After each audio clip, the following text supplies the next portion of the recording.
It's time to talk sports. It's Hacksaw's Headlines, a panorama of the world of sports, stories, comments, and opinions.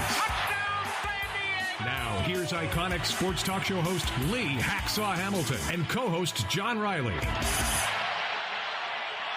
Who wants to talk sports on a Monday? We do. From the DIXIELINE Lumber and Home Center studios in San Diego, we welcome you to Hacksaw's Headlines, our Monday bonus podcast.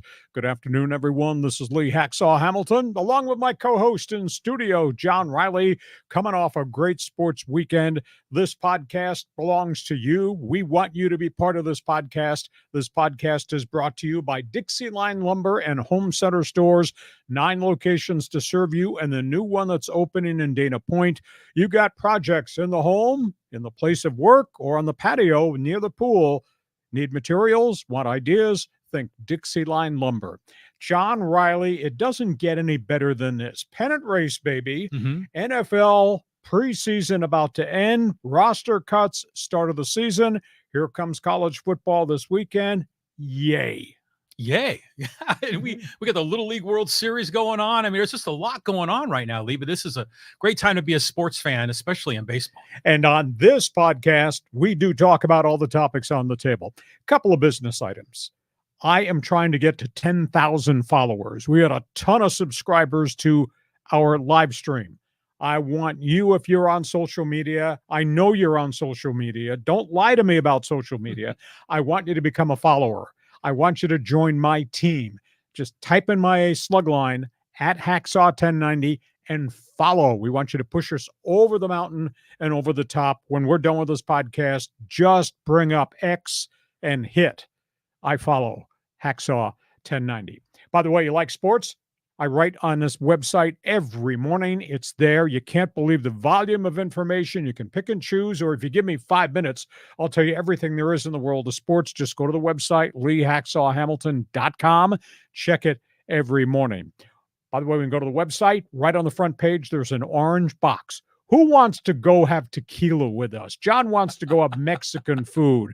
Maybe we should invite everybody who's part of Hacksaw's Insiders Group to a BYOB at some pub to celebrate what we've accomplished. But you can register to join Hacksaw's Insiders Group by filling out the orange box.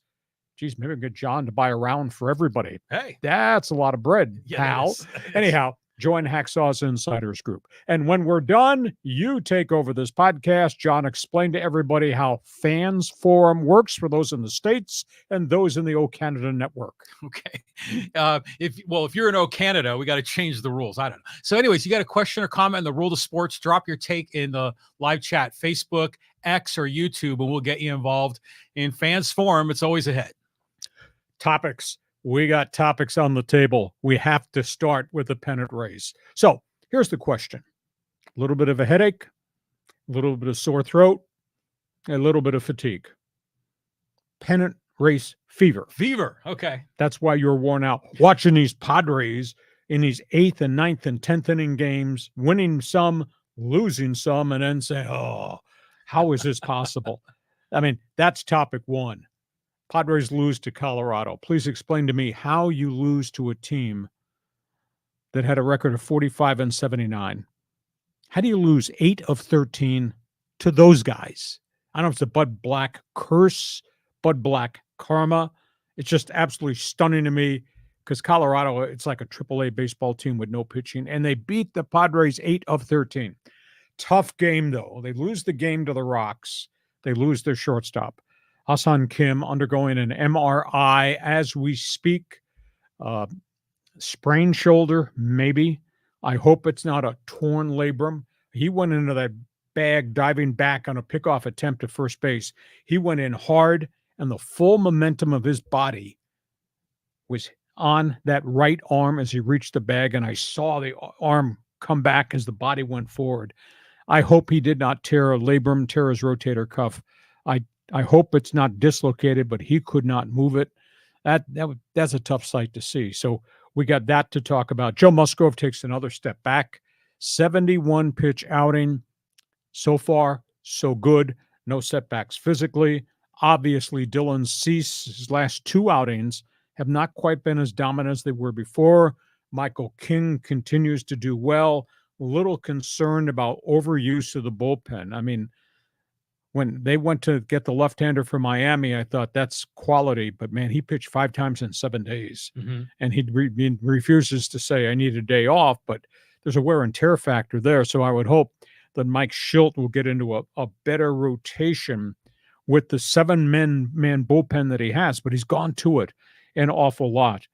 So let's talk Padres losing to the Rocks. Let's talk about the shortstop. You want to talk about the pitching staff? Go ahead, John. The floor is yours. The floor is mine. There's a lot there. Yeah, I was talking about a fever. I'm thinking about I got a fever, and the only prescription is more cowbell. So as far as the Padres, it seems like the Rockies have always had their number. Yeah. I mean, it just goes back historically. It's weird. Even back to the Matt Holliday didn't touch home plate. Still hasn't touched home plate either. Exactly. And I remember there was a players weekend. Didn't he have like on the back of his jersey, like I didn't touch or something like as one of his nicknames? Yeah, that bastard. So lose 2 or 3. We were expecting them to win all the time, and here they don't win. And it makes us feel like awkward now. But they won 8 series in a row going into this. You kind of have to give them a break.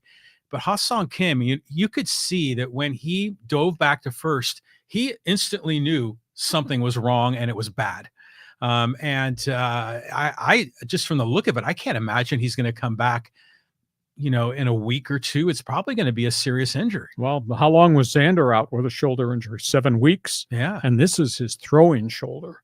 That's a big issue. Now, who plays shortstop? Does the X-Man go over there?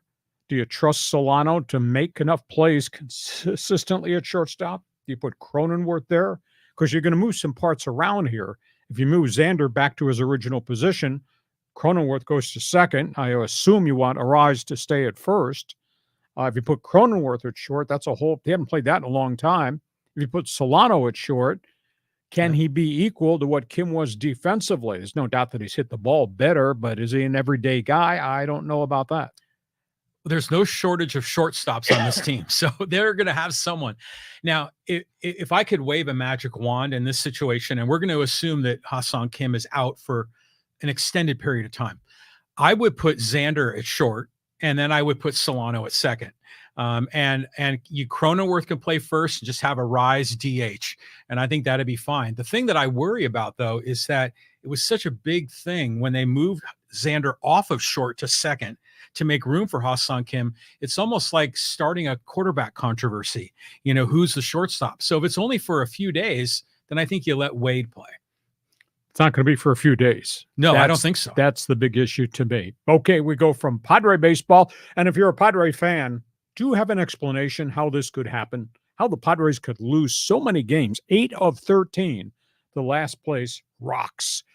Join us in Fans Forum. You can dial in right now with your question or your statement. We go from that to the next team we're talking about. Talking about injuries, the Dodgers getting hit. Boy, this thing never ends. We're talking about the Dodgers situation. And the Dodgers situation is they're still in first place. The positive news, Kershaw, 6 shutout innings over the weekend. Best outing I think he's had since they shut him way down. I have no explanation because he's not playing every day in the field. He's not pitching. His preparation is strictly to be the leadoff guy in DH. How is Otani, who's got 38 home runs, hitting 147 since June? 147. He's still a shade above 300 overall. 147. Since June? Since June. It's like this has been going on for a month and a half or 2 months? Month and a half. This is amazing. It is amazing. So that's a stunner. Yeah, he's still hitting rocket shots and 448-foot bombs. And a 147 batting average for him. Tyler Glasgow goes on the DL. Elbow inflammation. He's such a physical force guy. He's got a history of elbow problems going back not just to Tampa Bay, but prior to that, when he was a high draft pick of the Pittsburgh Pirates, and now he's broken down. Bobby Miller, boy, what a dreadful performance from him. And, of course, he pitched well at the end of last season. I think he had a 3.20 ERA when they needed him to pitch at the end of last pennant race. Started out well, hurt his shoulder. He has just not found it. He's not dialed in. In his last, let me get this correct, 22 innings, he has given up 32 hits, walked 13, That's 35 base runners in 22 innings, given up 7 bombs and thrown 5 wild pitches in 22 innings. He just can't find his mechanics. And now it's so critical. They're desperate for starting pitching. They got to give somebody the ball, and they keep giving him the ball, and he's really struggling badly. Who's not struggling is a guy they got from the White Sox. And what did your loudmouth co-host say last week? Make him the closer. Make Michael Kopech the closer, Right. and Michael Kopech is now the closer. They listen to you. Back-to-back saves. He throws 1 inning at a time. How about these stats? In last 30 batters Michael Kopech has faced, 1 hit allowed, 13 strikeouts. Dude was clocked at 102 in the last inning of his last save. So now they got a closer, and they got Evan Phillip in front of him. They got Blake Trinan in front of him. They got Daniel Hudson in front of him. Now, those guys can be hot, can be cold, but it looks like it's Kopech's job at this point in time. And now to top it all off, Freddie Freeman. Ground ball, injures, finger on the glove hand. Can't play. Didn't break it. At least they don't think he did. But swelling got worse over the weekend, came back from St. Louis, was having x-rays, MRI today again. There's something wrong in that finger. I don't know if it's a tendon, if it's a ligament, or if maybe there's a chip fracture in there. Dodgers don't need more injuries. My God, it's just been a nightmare. And they're still in first place. I don't know how they're still in first place. I went back and I looked in the National League East. Atlanta is on the brink of falling into the crevice. They have so many injuries, and they just suffered another one, losing Austin Riley today with a fractured hand, after losing Ozzie Albies, after losing Ronald Acuna, after losing Mike Hill, and of course losing their ace of the staff, Spencer Strider. Yeah. And it's like it's all caught up to them. I mean, that is Atlanta lying face down in the gutter. They might not even make the playoffs now, unless they somehow hold on and win the division. So you got that trauma in Atlanta, and the Dodgers are living through the worst mess of injuries to a pitching staff I've ever seen, and they're still in first place. And Dave Roberts has been able to hold this sucker together. And I guess organizationally, you got to give him credit, because they've got all these pitchers that they keep bringing up, and every one of them is broken down. And the Dodgers are not afraid to make trades. So, but these pennant races are weird. But this Dodger thing, I just keep wondering, when are they going to fall down? They haven't fallen yet. You know, I would never wish any misfortune or illness on anyone. But the Dodgers, I might make an exception, because when they are fully healthy, it's a juggernaut. Yeah. I mean, they're going to run away with it. So the fact that they're struggling is giving other teams a chance to compete. Now, obviously, we want to see these guys come back. But it's incredible, all these injuries. You know, we've been talking about the pitching, pandemic. But are position players, are they getting hurt at a higher rate than they have in the past? No. They've just had 2 guys who are out for extended periods. I mean, Mookie Betts is now back. Max Muncy is going to be activated, I believe, for tonight's game. Tommy Edman might be activated for tonight's game. But they've had the number I had, I'm just trying to remember it. They've had, by virtue of what they just did today, they just called up another minor league pitcher. They will have had 36 different pitchers on the roster this season. They've gone through 12 different starting pitchers since June 1st. And if Daniel Campusano, could start, he's the minor leaguer they just brought up, that'd be 13 different starters in the rotation since June 1st. It's absolutely stunning, and they're still in first place. So, well, let me ask you this, Lee. Given their injury situation and the way the Diamondbacks and Padres are surging right now, do you think the Dodgers are going to win the NL West? I think the Dodgers got a problem. Yeah. Because they're running out of players, and more guys just keep getting hurt. Now, Arizona's got a problem. Just off the top of my head, Arizona just lost Ketel Marte for a second time, re-injured his ankle last night. Oh, man. Already without Christian Walker, their legitimate power hitter. He's been on the DL. He's got an oblique, and was a third Arizona player, just went down maybe on Friday with a significant injury. So suddenly they're losing guys out of their batting order, and that batting order has been pretty prolific. So suddenly Arizona's got some problems here. So that's where we are. Wow. What's your take on Otani? You know, I don't understand that. That doesn't make any sense to me, because the dude is crushing everything. I mean, have they figured out maybe a weakness? Is there like a zone in the quadrant there that he has the inability to hit the ball well? I don't know. He said through his interpreter yesterday it's something mechanical. Mechanical. About his hitch, or maybe his stride, or maybe the location of the bat. But that's why you study video. But this sucker's been going on since the end of June. 147. Well, you know what's interesting is that if you look at the batting mechanics of Shohei Otani and even Ichiro, they're a little bit different than for a lot of the American ball players. They kind of start the rotation of their hips a little bit earlier to kind of get more of that whipping action. And it makes you kind of wonder if hitting coaches in America would maybe struggle to help Shohei. If I give you Dave Roberts' inside cell phone number, you want to call him and offer him that help? Yeah, I'll say, hey, do you know who I am? I'm the co-host with Hacksaw. We've got a solution for But you have to identify yourself. There's no driver's license. I'm a Giants fan. All right, so we got that to talk about. You're a Dodger fan. What stuns you most? That they haven't collapsed under the weight of all these injuries? Fans forum chat box is open.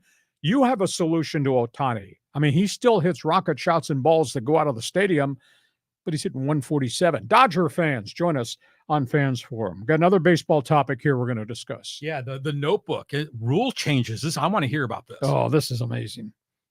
So baseball 2 years ago elected to make significant rule changes vis-a-vis the pace of the game.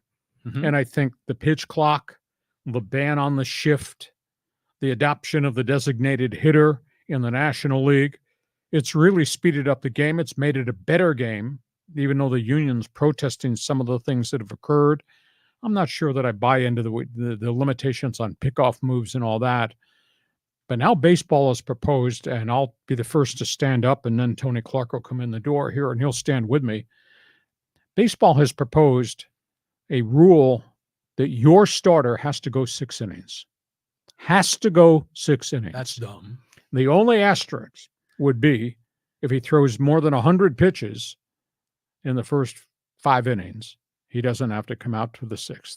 You could pull him then. If his team is trailing by 4 runs or more, you could pull him then. I don't understand this. That, to me, that's tampering way too much with the rule. To me, you're putting pitchers at risk.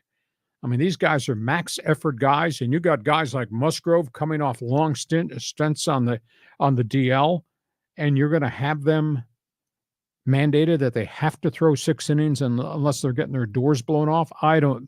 That to me is that's a bridge too far. That's a step too far for Major League Baseball. So that's topic 1 on baseball. Buy or disagree? Oh, I agree with you. I disagree with the idea of this rule because it's just crazy. I mean, like, for example, there's a lot of times pitchers will get into a game and they're healthy, but they lose their mental confidence, and it's hard to get that back. You get a guy that has a stressful second inning. You can't mandate he's got to stay out there and pitch into the 6th if he gets lit in the 2nd. Yeah, that's a stupid rule. And I think they've done a really good job of, speeding up the game already. They don't need to turn the clock even further. So anyhow, they're going to put this up for a vote in the offseason.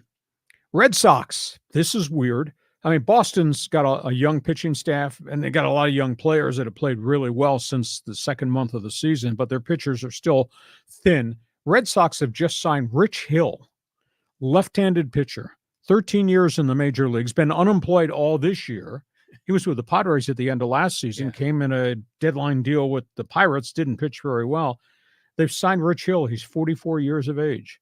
He intentionally sat out until the trade deadline, and he's been working out and been throwing. He's had private showcases for some clubs. Red Sox just signed him. Now, back in the day, he was a responsible, solid left-handed starter. He's 90-73 in his career, but not recently. But the Red Sox just signed 44-year-old Rich Hill. Texas, well, you talk about pitching trauma. Max Scherzer out again. Shoulder fatigue resurfaces again. This is 150,000 miles on that arm, and now he's probably gone for the rest of the season. Jake DeGrom, once a former unbelievable prospect with the Mets, who of course went to Texas as a free agent. DeGrom he's fought a year and a half in rehab to come back. He has now been cleared to throw rehab assignments in the minor leagues, so he thinks he is back. And the last one is the White Sox. The White Sox, I believe, are 30-95 right now. That's amazing. You know, at the trade deadline, we had all this conversation about Garrett Crochet, their top pitcher, who was going to be traded, and the deal didn't get done. Well, digging around, this is what I uncovered. The Dodgers got really close to getting Crochet. At the last minute, the White Sox asked the Dodgers to take on the contract of veteran outfielder Andrew Benintendi. Once upon a time, pretty good ball player. Yeah. But he's owed 3 years, $45 million. Wow. So they asked the Dodgers, we'll send you Crochet for the front of your starting rotation. We want you to take Benintendi off our payroll. And we want Miguel Vargas. We want River Ryan, who at that point was a hot young pitcher at Oklahoma City. And we want your top minor league catcher, Dalton Rushing. Dodgers said absolutely not. The Dodgers said, we're not taking on $45 million.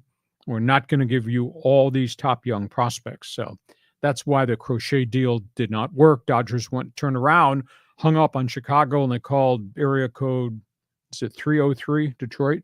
And they got Jack Flaherty instead at a much, much lower price. So that's why the Crochet deal never happened with the Dodgers. Why Crochet probably didn't go anywhere else either. So White Sox are asking for the moon. So those are baseball topics. If you want to talk about the Red Sox and old men, Texas and alien pitchers, and the price tag on Crochet. Yeah, just a couple of quick hits here. Rich Hill, I think, was really smart how he went about this because he wants to keep playing, and he figured that we're going to get to a situation where there's injuries all over the place, and they're going to be desperate, and that's what worked out for him. Rangers, I just checked. They're now 11 games out of the. No, they're done. They're done. They've lost their whole bloody pitching staff. Well, and then Seager was hurt for a huge amount of the first third of the season on top of it. But it seemed like it was just a few weeks ago, maybe a month ago, that Texas was starting to come alive again and compete. I hadn't checked the standings in the AL West, but yeah, Scherzer out. That sucks. I mean, but they're done for the year. And the last comment on the White Sox, that Benintendi thing was an interesting little zinger in that deal. But if you're dealing with the Dodgers, yeah, ask for the moon. They've got all the money. Why not? Yeah, but they were not going to take on $45 million in a contract for a fringe outfielder where there's no place for the guy to play. But you got to ask. It's all part of negotiation. Okay, you're a baseball fan. Rule change. I am anointing you to join us on Fans Forum. You're going to be the head of the rules committee. You like this proposal? 6-inning rule for starting pitchers effective next season. That's a bridge too far. You're stepped way over the line. You're tampering too much with the game. I love the ban on the shift because that really impacted the game. Yeah. I'm not sure about the three batter rule for the guy coming out of the bullpen. I do like the pitch clock. I think everybody's adjusted to that. Okay, we go from that. Time to talk football. Football. We got Chargers-Rams game. And what'd you think of this, Lee? Battle of the bad backup quarterbacks. Oh, holy cow. Well, the scoreboard tells you the Rams are 2-0. They play hard. They play fast. The scoreboard tells you the Bolts are 0-2, and they got a lot of work to do. However, I thought I saw some things that I thought were pretty decent. Easton Stick, who was miserable the first game. I'm not even competitive. And this is a guy who's in his 5th year in the league to play that badly in an exhibition game against backup players. Man, a week ago today, I thought, this guy's not even going to make the roster. Anyhow, he threw for 85. He added 22 yards on scrambles and runs. Yes, there was a pick. Yes, there was a bad fumble down at the 2-yard line. I think he's going to make the team, A, because of experience with this group, B, smart guy, C, athletic. I think you keep him as a backup, John, and you put special design packages if he has to play because Justin Herbert is hurt. Mm-hmm. He doesn't seem comfortable in the pocket. Okay, if he has to go in, there's a design package in which you use rollouts. You run some RPO so he can run the football. So maybe there's a way they can keep him because he's big, he's young, he's healthy, he's a student of the game. He played really poorly. Maybe he doesn't perfectly fit what they're running with Greg Roman's pocket-built offense. But he's the best thing you got out there right now. I don't know what to tell you about Stetson Bennett. I mean, he put balls in the coverages. He only had 1 interception this weekend after 4 the first weekend. He had 3 others that could have been picked the first weekend. He could have had 7 interceptions in the first game. He threw 5 into coverages that should have been picked. He could have had 6 picks this weekend. He's just wild arm. He operates much better scrambling, running, throwing the ball off motion. But boy, I don't know if you can trust him. Now, I mean, the scoreboard says he threw for 212 this week after throwing for 244 last week. But this turnover thing is, to me, it's just a staggering amount. I think the Chargers found themselves a pretty good utility running back. This kid, Kim Vidal, he ran for 49. He had 3 bursts, and he ran with toughness. And, of course, we haven't seen Gus Edwards, have not seen J.K. Dobbins yet. I think Vidal may have won himself a position. It's been easy for a year plus to critique last year's number 1, Quentin Johnston, and say, what is this guy going to be? For the first time, I saw him run precise routes, electric routes, double move routes, caught one pass in traffic, caught another one thrown over his head. He landed out of bounds, but it was a monstrous catch. Broke on a double move for what would have been a touchdown pass down the sidelines, and Easton Stick threw it into the seats instead. The kid really showed. It's the first time I've seen him actually play with discipline, etc. So maybe they're working with Quentin Johnston to make this thing happen. Now, at the end of the day, the Bolts have now played 2 games that you and I have watched. They've not scored an offensive touchdown yet. 0 touchdowns in 8 quarters of football. Oh, that's awful. 23 possessions, 0 touchdowns. That is awful. Third down, life and death third downs, 8 for 28 on third downs. And this is against scrubs and backups, and guys are going to be working at Chipotle's in 2 weeks when the roster cuts occur. And a bunch of this has happened behind their number 1 offensive line with the 3 first-round draft picks. So the group is not playing very well. So that's where we are with the Chargers. Feel free to jump on board if you're a Charger fan. Better yet, in Los Angeles, if you're a Rams fan. And I'm not willing to cut Stetson Bennett, but geez, if Matthew Stafford gets hurt, I don't know that you can trust Bennett to play in a regular season game against Pro Bowl corners and linebackers. I mean, he just forces the damn ball into so many things. Your turn. Charger jersey on the left, Rams jersey on the right. Well, for the Chargers, I have questions for you because they had that other quarterback that came over from the XFL, right? Luis Perez. How did he do, in your opinion? He was aggressive going down the field, but he was wild throwing the football. However, this afternoon, just before we came on, they cut Max Duggan. Yes, that was my follow-up question. He is gone. I think Perez makes the team as quarterback 3 on the developmental squad, and they'll try to grow him and develop him. Duggan, I just think was too undersized to play at the NFL level. I don't know if he'll get picked up by anybody at this point. If the Chargers were to lose one of these quarterbacks, maybe they'd bring him back and put him back on developmental. But Perez has got a little bit more pro experience in the spring leagues.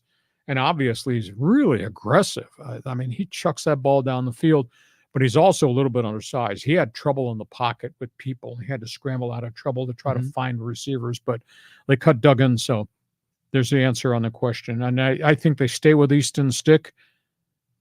Maybe you should give me Greg Roman's inside cell phone number. I'll call him and put a damn package in with RPOs. So if Stick has to play, he's more comfortable running what he does best. Well, do you think maybe this is the reason why Easton Stick never went to a big-time Division I program? Because he went to what, North Dakota or something? Yep. And so, I mean, he was a great quarterback in college, not shaming that, but he wasn't like a 5-star recruit. No, but he developed into a 5-star quarterback at Division I AA. But when you get to the NFL, boy, it's a whole other game. Yeah. I mean, even top-of-the-line Division I quarterbacks can't do well in the NFL. AKA Stetson Bennett.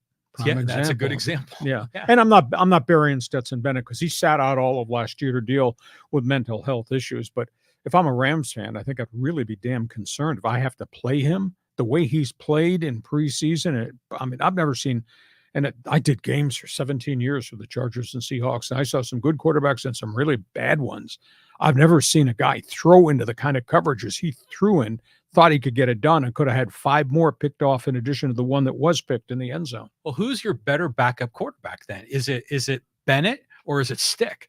Well, right now I think it's Stick within the system because he's the better athlete, but Bennett's hardly played. And I would assume Bennett winds up on developmental this year because Jimmy Garoppolo is suspended for 2 games for a PED violation. Jimmy G. Now he's worked out and he's had a good camp. He can't play until week 3 of the season. He will be the guy. The other thing with the Rams, they're a little bit concerned. Stafford tweaked his hamstring middle of last week, did not practice, came back, tried to practice or do a walkthrough on Sunday, could not practice again. Really? So now they got 2+ weeks here. So hopefully that hamstring thing is not going to be a major situation.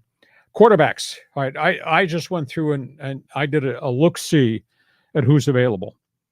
There's a guy that was in Washington. It was a starter that I like, Taylor Heineke. Started a bunch of games. Yeah, he went to Carolina last year, went to Atlanta. He just about to get released. If he were available on the waiver wire, I think I'd take a look at him. If you decided that we've seen enough of Easton Stick, Heineke is there.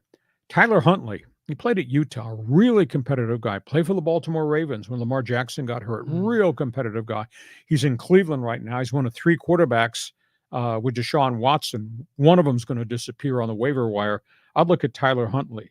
I like C.J. Beathard, who played for the 49ers, played in Jacksonville, but he's got a groin injury. That just happened. And the one that I completely forgot about, but the problem is he's got a lot of miles on him. He's not going to come play for the minimum. Ryan Tannehill, Tennessee Titans. He's the only, quote, veteran that's still unsigned. So if the Chargers wake up tomorrow morning and say, we've seen enough of Easton Stick, maybe we got to find somebody else, I'd make a call to Heineke and try to get him because I think he's going to get cut in Atlanta. And I saw enough of spurts from him in terms of leadership and ability to make plays down the field and not self-destruct. I'd take him over all these guys. Tannehill is intriguing, but he's not in anybody's camp, which means he's not game ready to play, even though he's a veteran and kind of an intellect and still a pretty good athlete, but he's got a lot of miles on him. So your thoughts on the Rams, your thoughts on the Chargers? Well, are we going to call Kaepernick? Or is that thing done? That's done. Okay. It's too late in the game. He's been out of it 7 years. If this had happened back in February, would have made sense to me to bring him in and look at him through the OTAs and you get him cardiovascular ready and you get him ingrained in the playbook. But you don't do that a week and a half in front of the start of the NFL season. Well, this is amazing because it's reminding me of the pitchers in Major League Baseball. There are just so few good ones, and the quarterbacks, the same thing. So, I mean, of that list, I think Heineke would be my 1 and Tannehill my 2, because Heineke looked pretty good, I think, for the Commanders. Was it a year or 2 ago? Yeah. But who's that other quarterback that I think he finished up with the 49ers last year when everyone else got hurt? Or maybe that was 2 years ago. Was it Josh Johnson? He went to Josh Dobbs. Was it Dobbs? Well, no, there's Dobbs is the backup right now in San Francisco. Okay, but was he remember the game where Brock Purdy in the playoffs against the Eagles and he hurt himself and Jimmy G was already hurt and they went to that 3rd string quarterback. And wasn't that the guy from USD? I think it's Josh Johnson. Yeah, Josh Johnson is in Baltimore as hanging on for dear life. Yeah, he's been on like 14 different teams. Yeah. And he played this weekend. Now, this is veteran quarterback who's going to be probably your 2nd or 3rd, if he stays 2nd or 3rd. Historically, he's played in preseason, always got cut, and he used to be on developmental. He went 11 for 11 in his preseason game against the Ravens.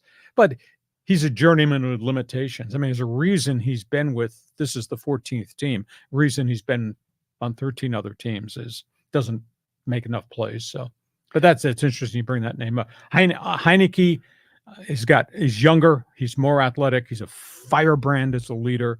I think he's somebody's pretty decent backup quarterback, and I think he's going to get cut because they got Kirk Cousins and they got Penix in Atlanta. So there's no place for him. So if his name shows up on the waiver, on the Chargers, on the waiver wire, I'd take a look at Heineke. Well, what about that kid that went to Ohio U that's now playing for the BC Lions? Yeah, that didn't work out. First game, you can't go in there on one day's practice. I guess he threw a bunch of interceptions for the BC Lions. Oh, he did? Nathan Rourke, yeah. He apologized after the game. He said, I thought I could come in here and just hit the floor running because he had been in NFL camps. He was in game shape, but that game is so different. But they got beat by Winnipeg in a CFL game that many thought was going to be maybe the game of the season, but he'll be okay, but he's not ready yet. Okay. All right. So that's going on the quarterbacks. One other football note here.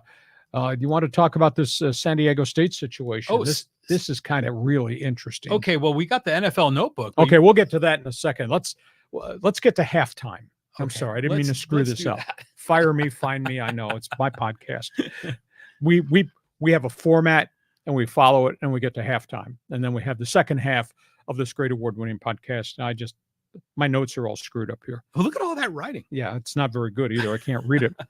We are at halftime. Our Monday bonus podcast is brought to you by these guys, his best friend. He introduced me to them. Now I'm a fan of theirs. John, DIXIELINE Lumber. Tell everybody on live stream who they are and what they can do.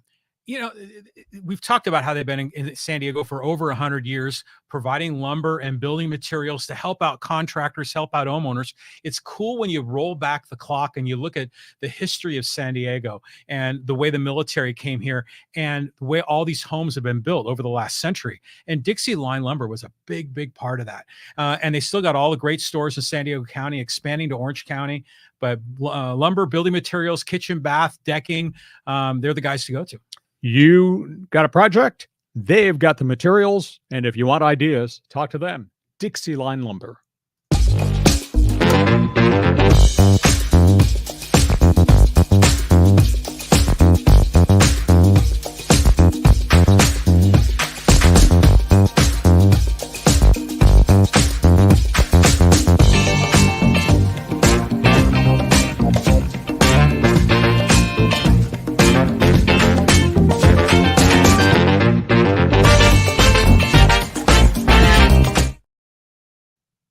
And a reminder, if you're on social media, and I know you're on social media, I want you to follow me. Yeah. I was trying to think of the wise-ass way. Follow me on social media. My handle is @Hacksaw1090. When we're done with this podcast, you go to Twitter, X marks the spot. Type up my name @Hacksaw1090. Hit the follow button so that way you'll be able to follow all the things I put up on Twitter, aka X. We also want you to share. Tell everybody what we're doing. Mondays at 1 p.m., Thursdays at 1 p.m. And we want you to subscribe. When you subscribe, you get the alerts for every time we put something up on the YouTube channel, which is quite often.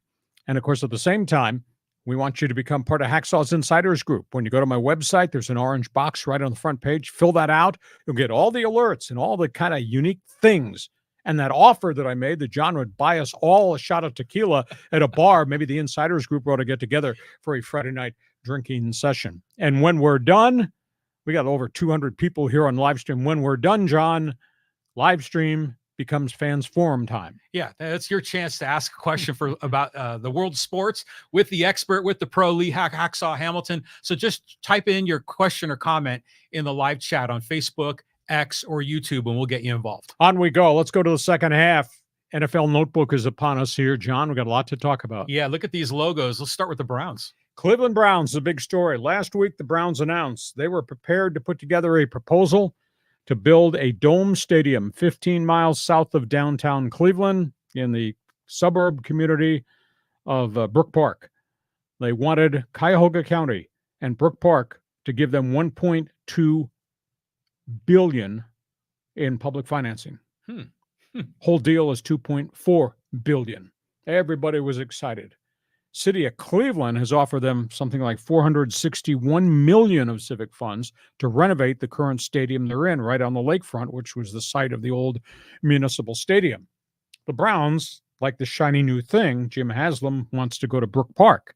Well, over the weekend, actually yesterday, Cuyahoga County, which controls all the purse strings, says, no, we're not giving you $1.2 billion.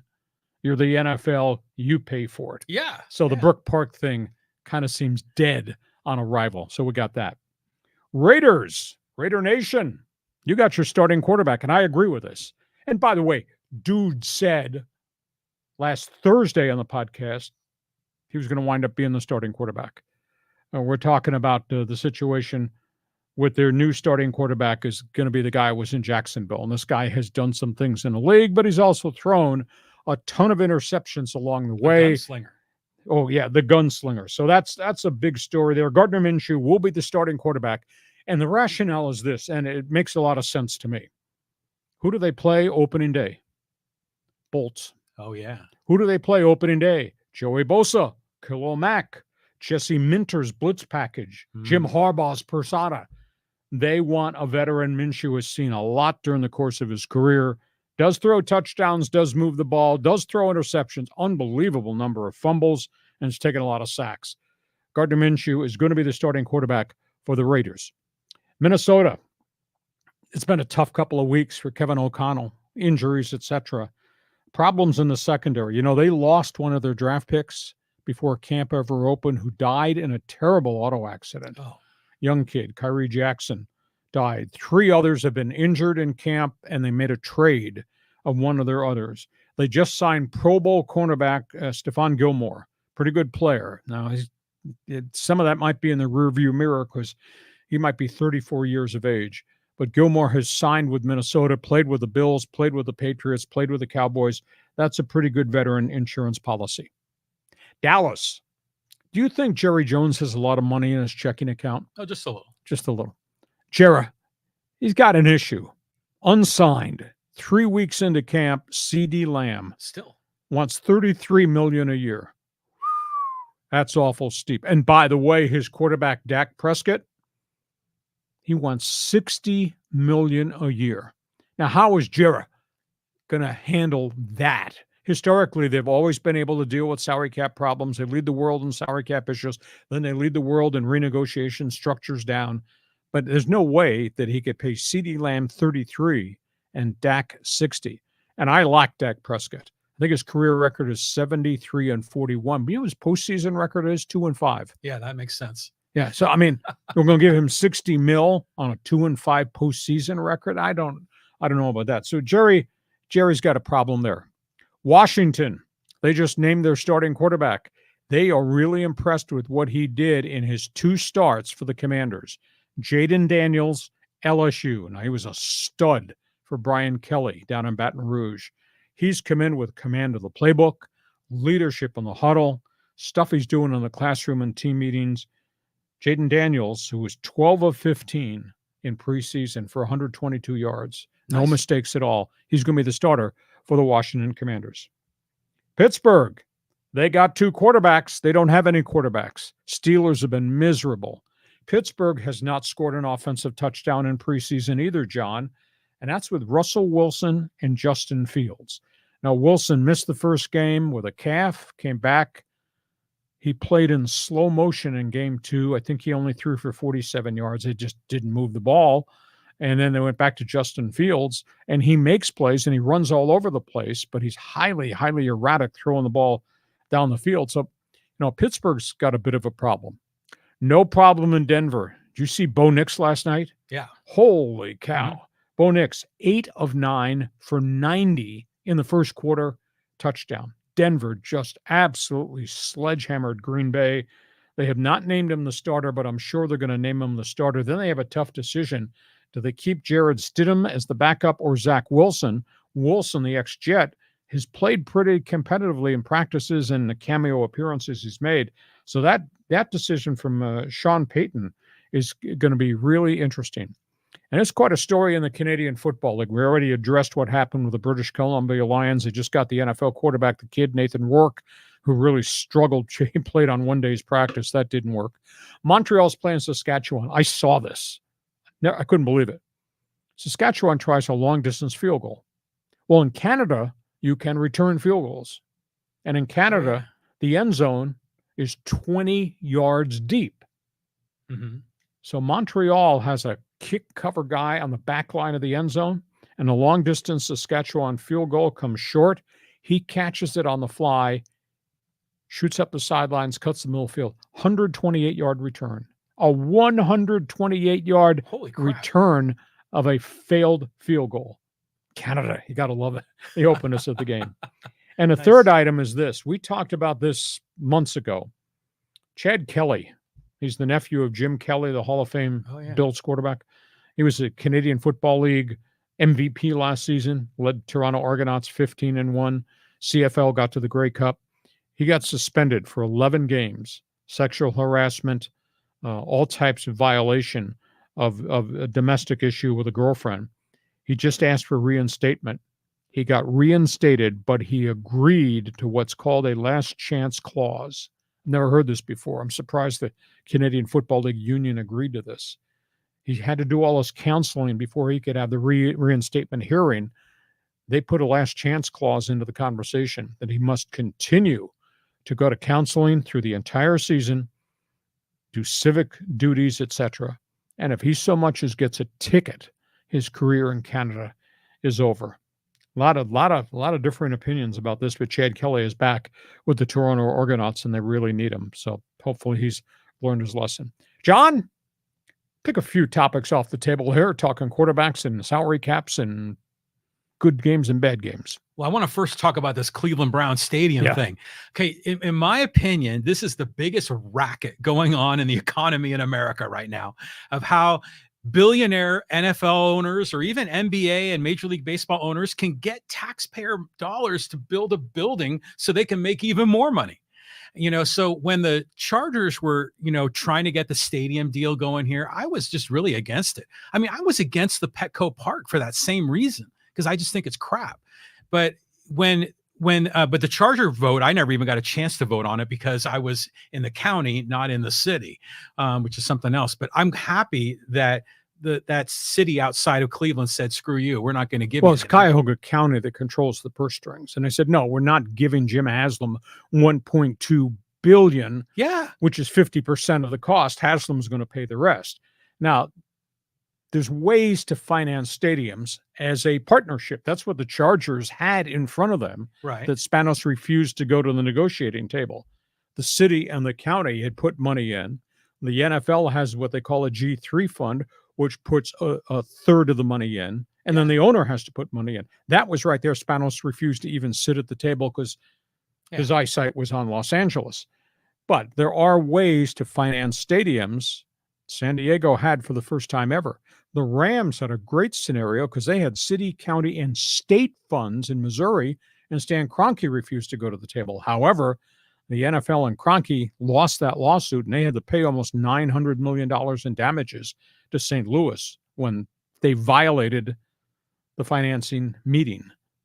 The Chargers, San Diego should have sued Spanos in the league like St. Louis did, because the Chargers had their thing put together, and they never did, because Kevin Faulkner was going to run for Congress or something and didn't want to stain his reputation and get involved in a spitting contest with the National Football League. So there are ways to finance stadiums. It's not a blank check any longer like it used to be. Well, I want taxpayers to pay for a new podcast studio for us, right? I mean, we provide a service to the community. I mean, going down the list here. Raiders, Gardner Minshew. Yeah, sure, that makes sense. I'm for that. Against the Blitz package, opening day. Against the Blitz package, opening day. I like that call. I mean, talking about some of the other teams. What's Jerry going to do with the money issue? Jerry, I don't know. I mean, if you have $60 million tied up with your quarterback, 33 with CD Lamb, I mean, that's getting close to half of your team budget, isn't it? Yeah. I mean, so I don't know how sustainable it is. You got to get Brandon Ayuk in there to give a seminar on Econ 101 to explain how the checking account works, because it doesn't all fit. One of the things I was thinking about as well is you knew it wasn't on your list with the Bears and Caleb Williams. Oh, he's a player. Oh, and just seeing the passes he made. You see that one where he was running left and threw across his body to Ozune, like down the field? And the pass was perfect. And it makes you realize that a lot of these other quarterbacks, like a Stetson Bennett, they could be a leader, and you're in playing college ball where the wide receivers can get away and you can kind of throw easy passes. You can't do that in the NFL. And I think Caleb Williams is going to be really special. He was pretty dynamic. The 2 games that he's played, he's answered all the questions to me, and lost in all the conversation, and only NFL junkies would know this, and I happen to be one. You look at the Bears roster, and this is the first time in a long time, they got all kinds of wide receivers, all kinds of tight ends, led by Keenan Allen, the ex-Charger. Yeah. They got 3 running backs. They got a stud offensive line, and now you have the kid, Caleb Williams. Yeah. And their defense kicks your butt. Chicago, to me, and we're going to do our NFL preview Labor Day weekend, Chicago, to me, looks like a really dangerous team that nobody's paying any attention to. And this kid quarterback has got a lot of weapons around him now. Yeah, I mean, it's awesome. Hey, and finally, just to go back to the Canadian Football League thing, we were talking about the 128-yard return. 128-yard. Remember, the field is 110. Okay. And he fielded it deep on the back line of the end zone, which is 20 more yards deep. Well, where do they put the field goal? Is it in the back of the end zone or at the front of the end zone? Back of the end zone. Okay, so he caught it in the end zone. It did not make and it was the short. uprights. Yes. Okay, and then he ran it from the deep end zone to the other end zone. 128 yards. It's That's like he was unbelievable. lugging a piano in the last 20 yards or so. He was gassed. But I've never seen anything like that. But that's Canada. But you can return. Well, didn't Cromartie run back at one of those when he was playing for the Chargers? It's like 103 or something. Yeah, so I guess it's legal to return a field goal if it's missed. Right. If Okay. it's short. Okay. So interesting story. Okay, we got that. One other football note here. By the way, you're an NFL fan. I know there's a lot of transplants from Cleveland wearing orange, barking in the dog pound. Feel free. Any football topic, just jump into Fans Forum, ask a question, make a statement. We got college football to talk about here. Yeah, college football, and looks like the Aztecs being bold. Yeah, this is really a bit of a surprise to me. San Diego State, it leaked out last night. It's now been fully reported. The Aztecs have named Danny O'Neill, 18-year-old freshman who left high school early to enroll at SDSU. He's their starter. He's from Indianapolis Central Catholic, two-time state champion, wiry kid, athlete, moves the pocket, really smart, and he's gotten progressively better and better. They went through the 15 practices in spring. I went to their spring scrimmage, and he looked overwhelmed with defenses. But he has gotten progressively better and better and better, and he is going to be the starting quarterback for the first game against Texas A&M Commerce, Division II school, on opening night. I guess it's August 31st. Now, I'm a little surprised they did that because A.J. Duffy had played at Florida State, started a couple games. Duffy's got much more experience in a true Division I program, and I was surprised they did it because weeks 2 and 3 of the season, they play Pac-12 teams. Oh, Play Cal and Oregon State. here we go. But Danny O'Neill has obviously, I was told by somebody from within, has made great progress going ahead, and he's a leader.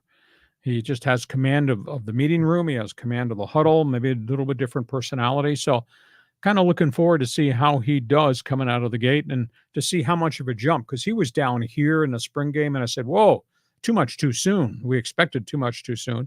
And he obviously has made a jump up here in terms of running this offense, et cetera. I'll tell you this, and San Diego State's not getting a lot of conversation anywhere in the community, which is too bad. Just believe in Sean Lewis. I know his track record at Colorado, what he did at Kent State, what he did at Bowling Green, what he did at Syracuse. They're going to figure this thing out. And I look at their roster. I like their wide receiver core, and I think they got great depth in their running back room. So he's got some skilled people, and they got tight ends all over the place that they're going to throw to. So everybody around Danny O'Neill will be a playmaker. And now he's just they got to block for him. He's got to be able to handle blitzes and whatever else comes his way as an 18-year-old freshman. First freshman in the history of modern-day Aztec football to start a season. I've had other freshmen who've come off the bench when guys got hurt. Ryan Lindley is a prime example, who set all these school records there, but he was not a starter his freshman year. He got to play the middle of that first year when everybody else got hurt. So this is going to be fun to watch this kid. Danny O'Neill, freshman. If you're AJ Tuffy, you've got to be so pissed. I mean, you are transfer from what it was Florida State, yes, right? And you lost the job to a incoming freshman. That's got to be so frustrating for him because he probably figured he'd be the starter here. But it's competition. But isn't Danny O'Neill was kind of like Sean Lewis's guy, right? Yep. And he was recruited to go to Colorado, then came to San Diego. So yeah, I know maybe that was sort of the teacher's pet, maybe.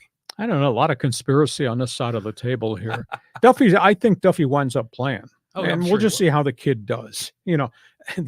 What's happening in modern day football? Quarterback doesn't win the starting job. Transfer portal right now. Exactly. Well, I would hope Duffy doesn't do that. I hope he'd stick it out. And I'll tell you, I'm intrigued with the third quarterback, Javance Johnson out of the Bay Area. He's 6'4". He's been in the program year and a half. That's a really good athlete, and I wouldn't be surprised to see he winds up playing some quarterback for San Diego State. So if you're an Aztec fan, friend, alum, hey, Fans Forum chat box is open. Feel free to jump on board. John, where do you want to go next? Okay, we got to go to the high-speed sports wire. Here we go, Lee. A couple of headlines here. Let's talk about some different things. English Premier League. They started on Friday. first full weekend. The big story is what's gone on off the field. The English Premier League. This rumor it's caught fire. The word is relegation. Manchester City, that's won all these titles in a row with the legendary players they have, is going to trial September 16th for 115 violations of the finance rules and laws of how you operate an English Premier League franchise. They are talking as a penalty if these guys are found guilty, and this court case has gone on for 4 years, and now it's going to trial. If they're found guilty, they're talking about relegating Manchester City out of the EPL, kick them down a level to the Championship League. This is the champions. This is like telling the Dodgers or the Yankees, you violated the salary cap. You're being sent to the International League or the Pacific Coast League. I mean, this is all they're talking about in England right now in the English Premier League. And this all starts on September 16th. San Diego Wave. Congratulations. They're having a really wretched season. They fired their coach. There was a major lawsuit against the general manager for toxic workplace environment. They can't win games. They can't score goals. They kind of lost the edge in the community, and that's a bad time to do it because here comes the MLS. San Diego Wave has just hired Landon Donovan as the interim coach. Nice. Landon Donovan did a great job with the second division San Diego Loyal team that we had here for a couple of years before it went out of business with the MLS coming on board. Landon Donovan, obviously the all-time leading scorer, Team USA World Cup Soccer. Landon Donovan, great player, MLS. So he takes over the San Diego Wave, and he will be their interim coach the rest of the season. And I got to believe that maybe he's going to wind up being maybe the full-time head coach going forward, but he's got really good credentials. A lot of people really like him. I think he's a classy gentleman, and he's proved a lot. Third item, NASCAR. I'll tell you what, they got an issue. They just announced this morning that NASCAR is pulling the Busch Clash, which is the first event of the season. It's like an all-star show. They're taking it out of the LA Coliseum where it'd been for 3 years, and they're relocating it, and they're going to put it at one of the good old boys small tracks in South Carolina or North Carolina. We will have no NASCAR races out here in Southern California because Fontana's closed for renovation and the downsizing of the track, and now they've taken the Busch Clash out of the LA Coliseum, where it was pretty well received. It was gimmicky. It was weird, but it drew fans. But they've yanked it out of here, and they're taking it back and putting it on a short track in Winston-Salem, North Carolina. So I don't like that. And I don't know what you're doing this coming weekend, pal, but Sunday you ought to find it on your TV. Formula One, must-see TV as we start the second half of the F1 series. You got Team Red Bull with its controversial driver Max Verstappen. You got Mercedes, which suddenly has closed the gap, and now they're putting their drivers up front at the end of races, and Sir Lewis Hamilton is winning races in his final season with Mercedes. And then you got Team McLaren and the hot young controversial driver Lando Norris. Tell you what, F1 beginning this coming weekend, must-see TV. I think it's the Dutch Grand Prix in the Netherlands. Nice. Got to watch it. All of a sudden, we went from one team, Red Bull, dominating for 2 years, to all this trouble in their pits and on the track and in their headset with their driver. And now you got Sir Lewis Hamilton, what he's done at Mercedes, and here comes McLaren just getting better and better week by week, and they've kind of figured out their whole setup. So must-see TV for F1. John, go ahead. Well, the F1 thing is good because Verstappen was winning all the time. Yeah. And so now there's a little bit of competitive stuff. But the Premier League thing I want to talk about because, we're used to teams getting penalized for various reasons in the pros or in college. And usually it's a fine or a suspension. But I imagine if you're a fan of Man City and you're thinking, okay, we're going to, our Saudi owners are going to take a financial hit, but you better darn well not move us and relegate us. I mean, that is like a blow beneath the belt for some of these fans. The penalties, as they uncovered in this investigation, are really significant. They hid revenue streams. You're supposed to report all your sponsorships and everything. You're supposed to report the specifics of every player or management's contract. They failed to report some big airline that became a corporate sponsor, gave out gifts to players, gifts to ownership and management, free flights and all that. Yeah. They failed to report bonus clauses and, in essence, money under the table, sponsorship money given to players in addition to the big salaries and the transfer fees. It's pretty significant. I don't understand how Manchester City could think they could operate this way and not get caught. Last year, I think there were 2 teams that had minor violations about paperwork, and they got docked points. This is 115 violations over a 4-year window. Manchester City, holy cow, they'll be filing to play in the Major Indoor Soccer League next. I'm just shocked. By the way, wouldn't it be cool if the United States was part of that relegation system, But I digress. The Man City thing is just, it's unbelievable to me that, that they could actually suffer this relegation. But in the end, I think, they've been so dominant for the last 4 years. I mean, it's unbelievable. No, their star, Erling Haaland, we've talked about him. He scored 90 goals in his first 100 games in EPL history.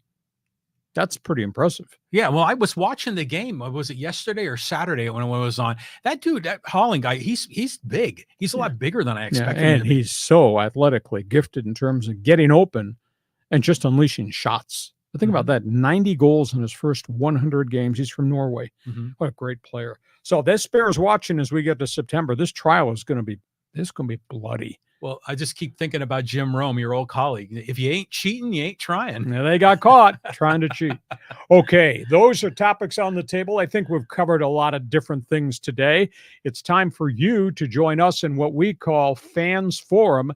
You can join us in the chat room right now. Just fill out on the chat box. You got a question, you got a statement, can be about anything we talked about, or if there's something out there from left field, you can file a question because my co-host is in left field sometimes with his opinions. He'll know what you're saying. John, this podcast is brought to you by DIXIELINE Lumber and Home Centers. 9 locations to serve you, and the new one that's opening up in Dana Point. You got projects, they got materials, and they will give you ideas and help. DIXIELINE Lumber. Fans Forum, ready, set, go. All right, let's go here to Casey. And this is about the Dodgers. The Dodgers, I think, have their closer in Mike Kopech. I was skeptical on him coming, but so far he's been great for the Dodgers bullpen and closed 2 games. I say ride with him forward as their closer and likely go with him the rest of the way closing. I think so. Now the question is, how many fastballs does he have in that arm? His back-to-back, he was clocked over 100 miles an hour each of the last 2 appearances when he got the saves on the weekend. I think there's a little bit of concern about overuse. So that means that, they may go back and they'll go to one of the other closers to give Kopech a day off. But he's a former starter who had a high ERA. He was a 4 or 5 inning pitcher, threw the hell out of the ball, high earned run average in Detroit with the White Sox. But here in a very different defined role, he can pitch back-to-back days. Now, you don't want him throwing 51 fastballs over a 2-day period. So they'll have to monitor that. But he's been lights out ever since he got there. As I said, what was the stat I had? 13 innings pitched. He's allowed 1 hit. He struck out 30-some batters. It's just absolutely amazing stat. Doesn't it blow you away how many pitchers can throw triple digit? Yeah. I mean, and most of them are on the disabled list, Tommy John surgery, too. Yeah, exactly. But I mean, back in the day, it was like Nolan Ryan and maybe J.R. Richard, and that was it. I mean, now there's all these guys throwing heat. It's incredible. So, Kopech is an interesting guy. I mean, because Phillips, he kind of came out of nowhere and became the closer. I didn't really. He had been in Tampa Bay. Is that where he came from? Okay. So, good comment. Dave Roberts must have heard what I said, because I said on this podcast last week, give the ball to Kopech, let him be the guy. Next question, John. Okay. Now let's go to Chris, and he always likes to channel the Hacksaw Schick. Here we go. Saw, I've got a headline for you to pound into your classic Underwood manual typewriter. Stick a fork in Easton, most ineffective backup in football. Also, take some calls on the ladies' line about Nick Cage playing our national treasure, John Madden. Okay. Is Chris from the Raider Nation out of jail on bail? Is he a Raider fan calling us? Could be. It's last name Curry. Okay, no problem. I'm going to handle it differently because it's really late to get a veteran backup quarterback unless Taylor Heineke becomes available, because he's in camp, which means he's in NFL shape. Got a lot of experience, 2+ years with the Washington Commanders and what he's gone through in Atlanta. I might look at him. It's way too late in the game for Ryan Tannehill to show up. That's the big issue there. And who knows if he's in any type of football shape. It just takes time. But, my alternative for Easton Stick, and he hasn't set the world on fire, is you can put in a special package to run the offense if he has to play because Justin Herbert's hurt, and a special package devised to let him do what he does best, which is move the pocket and run pass option, because he has done that in the league. His only problem is he's not been able to get the team in the end zone. He was 0-4 as a starter at the end of last season when he had to replace Herbert, and they just really struggled to score touchdowns. So I don't think they're going to release Stick unless Heineke becomes available, and we'll find out as roster cuts come a week from now. It's got to be tough, to be a backup quarterback. You're on the bubble, and then you're probably pressing in the game, and then it doesn't work out. I mean, he's got to be, pretty nervous right now, I would say. I sit there and watch him, though. He's a fifth-year player. He's been in the pro ranks 4 years as a backup. So it's not like this is the first time he's ever faced live fire action. I can understand how freaked out Stetson Bennett is because he sat all of last year while he dealt with the mental health issues. He didn't throw a football in practice on a backfield in Georgia. So he's back trying to get up to speed, and he's doing it against rookies. But if you're asking me, I'd take Stick over Stetson Bennett at this point in time, only just based on experience. Now you have to change the offense a little bit to play to his strength, but that's where they're going to go. And, if the Matthew Stafford hamstring injury with the Rams is significant and they got to play Bennett in the first two games because of the Jimmy Garoppolo suspension, the Rams got a problem because Bennett's not ready to play. And not every team has Steve Young backing up Joe Montana. You got that right. Okay. But you're not going to say anything about Nicolas Cage and John Madden? I want to see what the set design looks like. We're talking about the biography they're going to do on John Madden. But when they dye his hair and he puts weight on, and then we'll see if he develops the mannerisms of John Madden. It'll be fascinating to see. Anything's possible. Movies are great, and there's a lot of theatrical, unique things that happen when you take an actor that and you put him in a very different role. It's the makeup and how his mannerisms, do they match John Madden? It's good. That'll be fun when we get there. I really like Nick Cage on some of the movies he's been in, like Peggy Sue Got Married, was Raising Arizona, and all those ones about stealing the Declaration of Independence. Mm-hmm. He's good, but I can't picture him as John Madden. That just doesn't fit for me. Well, but you give him gray hair and you make him loud and you put some weight on to actually look like Madden. Anything's possible. Okay. It's Hollywood. It's the movies. All right. Next question. Okay, let's go here to John, talk a little Chargers. He says, if the Chargers need a quarterback, they need to call Atlanta with Cousins and Penix on the roster. Tyler Heineke is going to be available. Heineke put a scare in Tom Brady when he was with Washington. He did. I followed the kid. The kid played at 1AA football, Old Dominion, and he got progressively better and better. And he wound up being a starting quarterback because of injuries and because of the mess that the Washington Redskin Commanders became. He's competitive. He's a little bit fiery. I do think he's an intellectual leader, and he'd be my first pick if he goes on waivers. And then we'll see if the Chargers would pick up. They're going to need somebody. This Herbert foot injury, there's no guarantee he's on a practice field this week. There's no guarantee that he doesn't have a setback when he gets on the practice field as they begin the game prep for the first game of the regular season. A week from today, they're going to be in game prep mode. They grant you, they do have a 2.5 week window here to get him on the field, but there's no guarantee he does not have a setback because those plantar fasciitis arch injuries, they can take a longer time to heal. So they got to be concerned about that. I like Heineke. Well, how about one of the quarterbacks from Denver? Because one of those guys is going to fall out, right? Either Zach Wilson or Jarrett Stidham. Yeah, and they some of that's going to be salary cap related because Stidham has a higher cap figure than Zach Wilson. Zach does not have guaranteed money. Stidham does. Stidham's a journeyman. He's played marginally. He hasn't played as well as when he started as Heineke has in Washington. That's why I like Heineke at this point in time. But again, we're talking backup quarterbacks. Yeah. Zach Wilson, I don't know that you can trust him. When I saw Zach Wilson at the tail end of last year, I was kind of aghast at how really poor he was in his reads and how late he was making passes and throwing into coverages and just being late getting the ball there. And this is not a rookie. This is a guy that was a third-year guy with the Jets, and I just said, that's it. Enough is enough. So what was the deal? He was dating his ex-girlfriend's mom, I think, for a while. You read that stuff on the social page. I'm reading the Okay. sports page. Thank you very much. All right. Okay, John. Let's go here to Gary, talk Padres here.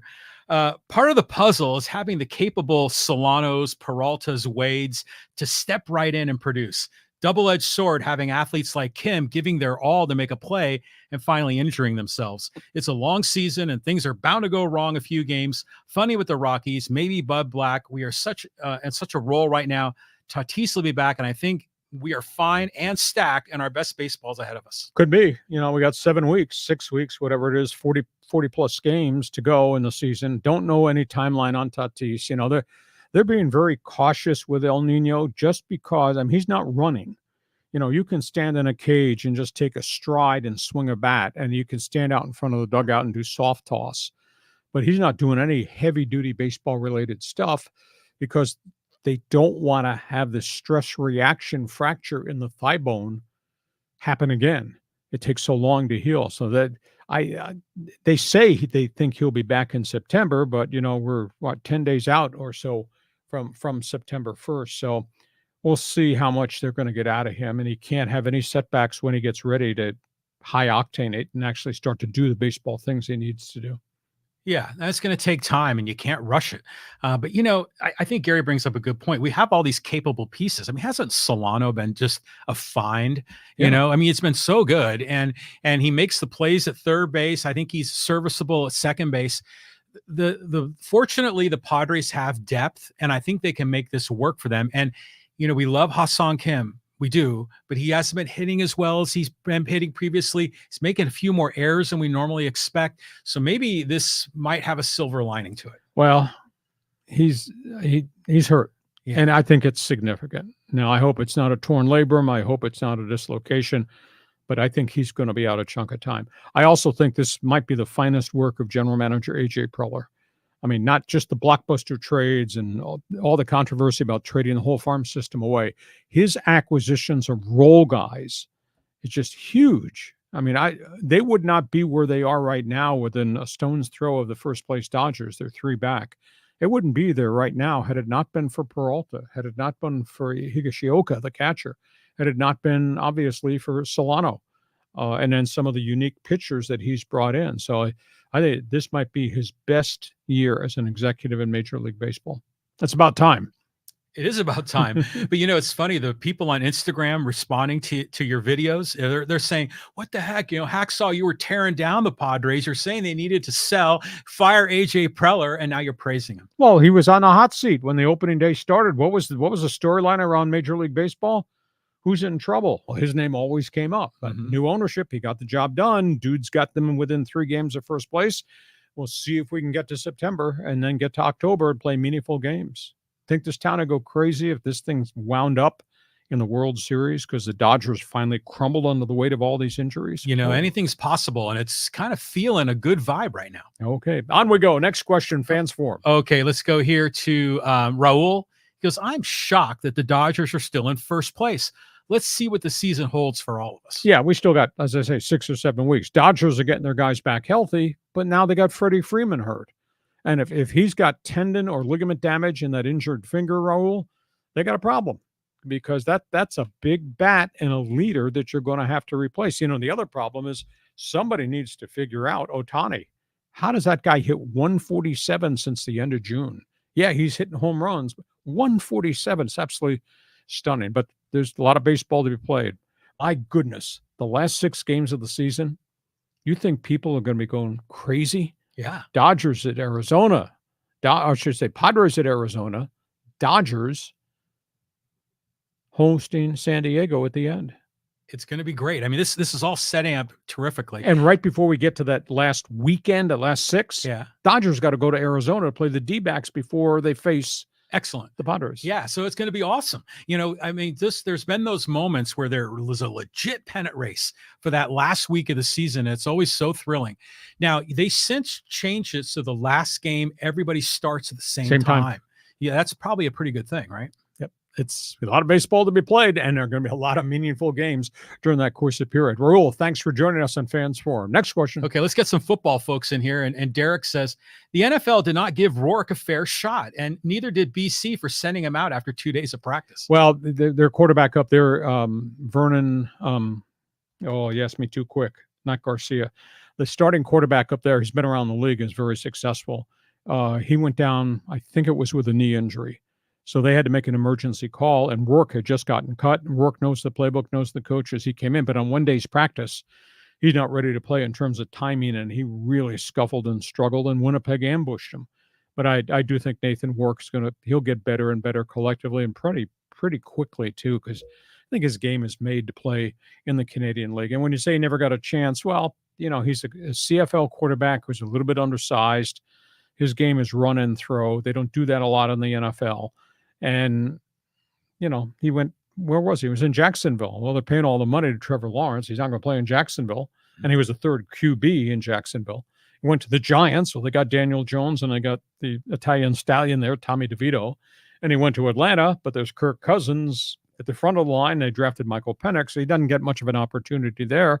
So he gets cut. I thought he'd probably be on somebody's developmental squad for a third year in a row, but he goes back to Canada. I hope it works. And I root for the kid because he's one of us. He went where I went, Ohio University. He's a Bobcat.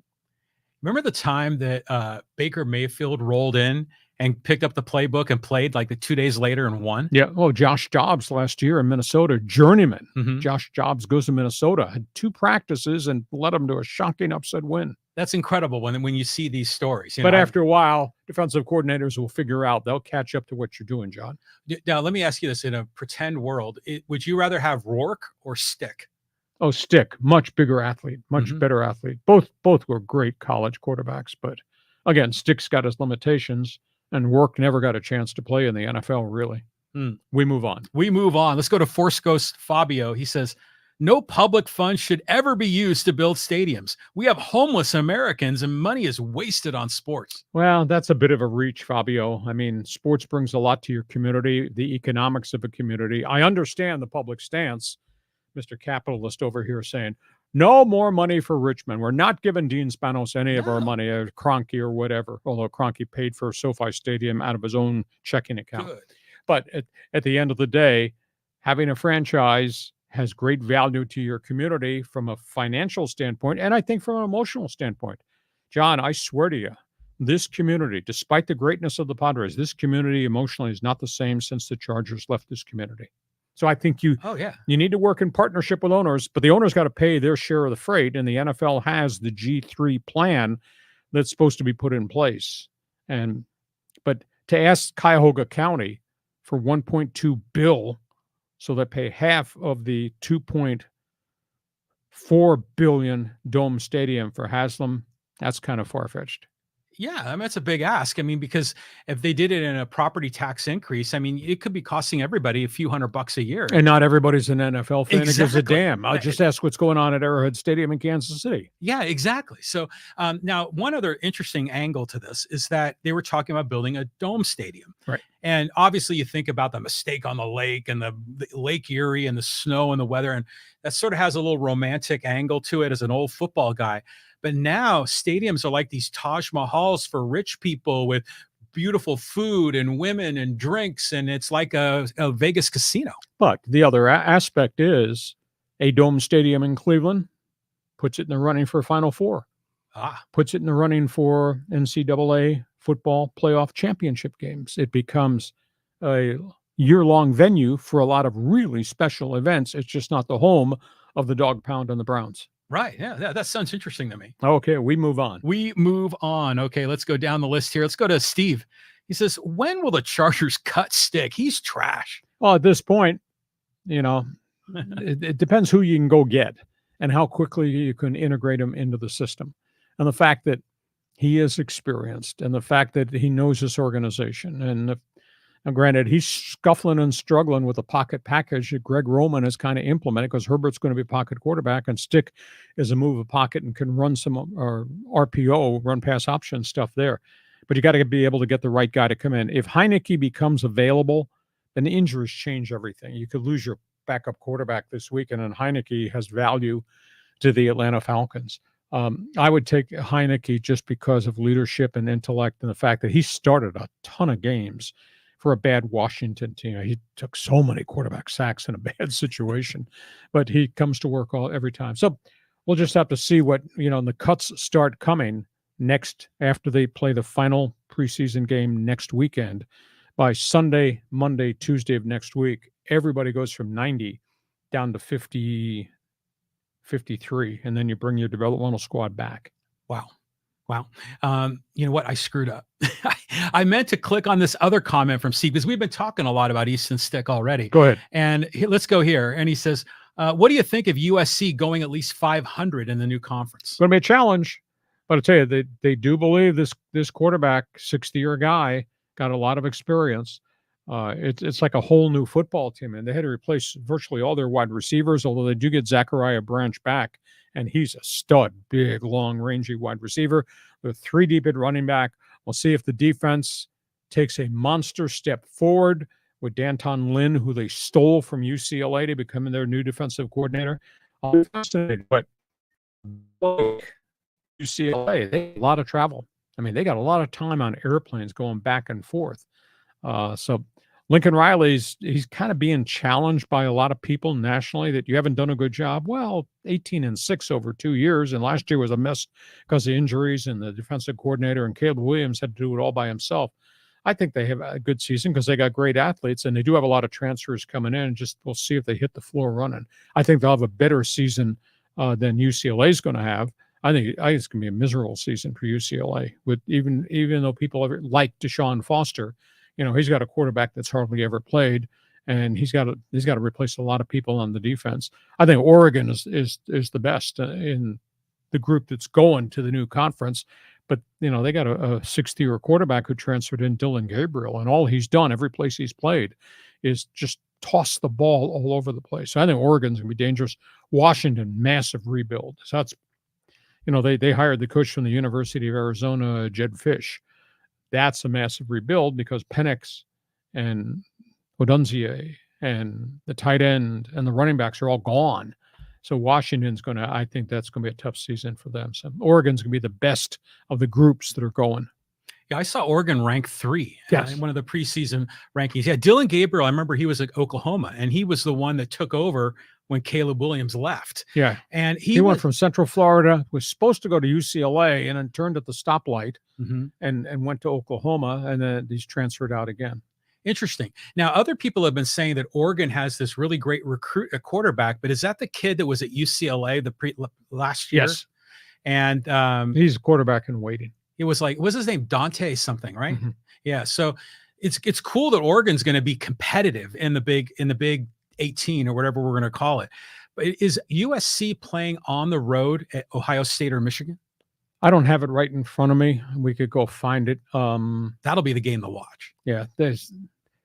These guys, UCLA, and USC have both got really tough schedules. Some of them at home, a bunch of them on the road. But we'll talk about that in the next week or so. Okay. All right. A couple more here. Let's go to Neil here. And this is kind of the talking about running back the failed field goals. And he says, was it Crow, Marty, or that other corner out of Auburn? You remember that Auburn, Alabama one about 10 years ago? Yeah. Cromartie's the one that had all kinds of problems off the field.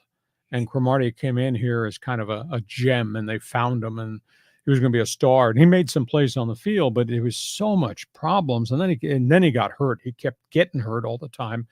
And there were so many problems off the field. He had so many kids out of wedlock. I think he had 7 or 8. It was really bad. And there was one interview. I was out at the Fortress. That's what I called it, Charger Park, because they try to control the media. And somebody asked him a question. Antonio, can you name all your kids?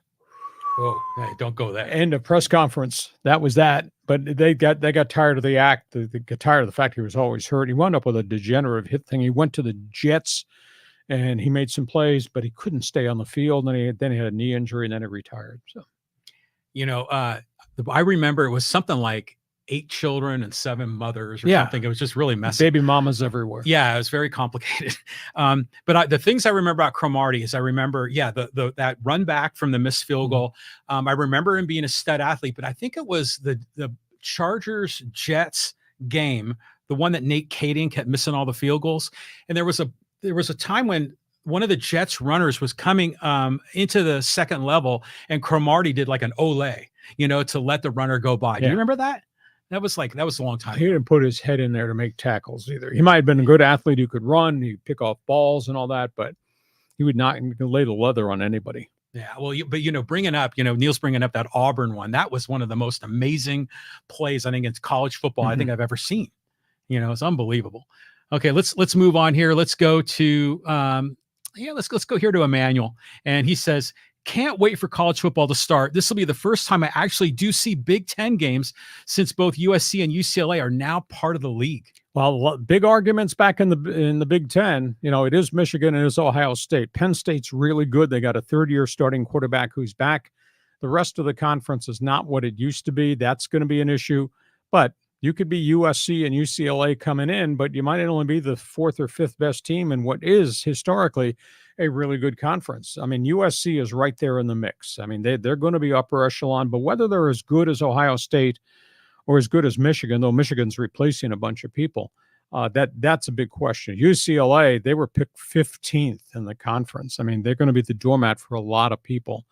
Oregon is obviously going to be upper echelon. Washington is not. So love the start of college football, but right now that conference is driven by Ohio State, and Michigan always has, probably always will be. But here comes Oregon, and we'll see how different USC is, and because they have to replace a lot of people. It's going to be fun. I'm looking forward to it. Like, Greg has an interesting follow-up question on this with a twist. He says, Lee, is Lincoln Riley at USC on the hot seat this year? And then, any chance you go 3 days live on the podcast? We're working awful hard right now. It's just not that we show up and do this kind of off the cuff. There's a lot of research that goes into the topics. And by the way, I write a lot on that award-winning website, leehacksawhamilton.com, which you should read. You find out the volume of information that I create and I write. And yeah, there's a few damn typos in there because I don't have enough hours in the day to spell check everything, but the volume of information. So I do work at it. We've talked about other ideas, but we got some other things might unhatch as we go. But 2 days right now is pretty good, and it does test the host a lot. Well, the 2 day a week thing, I think we have a nice rhythm going right now, right? And despite your shortcomings from left field, yes. Yeah, despite that, but the way we release the videos like throughout the week in between each of the live streams, I think is helpful. But, I think people are just used to having you Monday through Friday from 3 to 7, right? Or was it 4 to 8? What was the drive time? Hell, when I first got here, it was 6 to 10, I think. And then they kept moving me up into drive time. And then they put me in the mornings. Mm-hmm. You imagine me in the morning waking you up, yelling at you.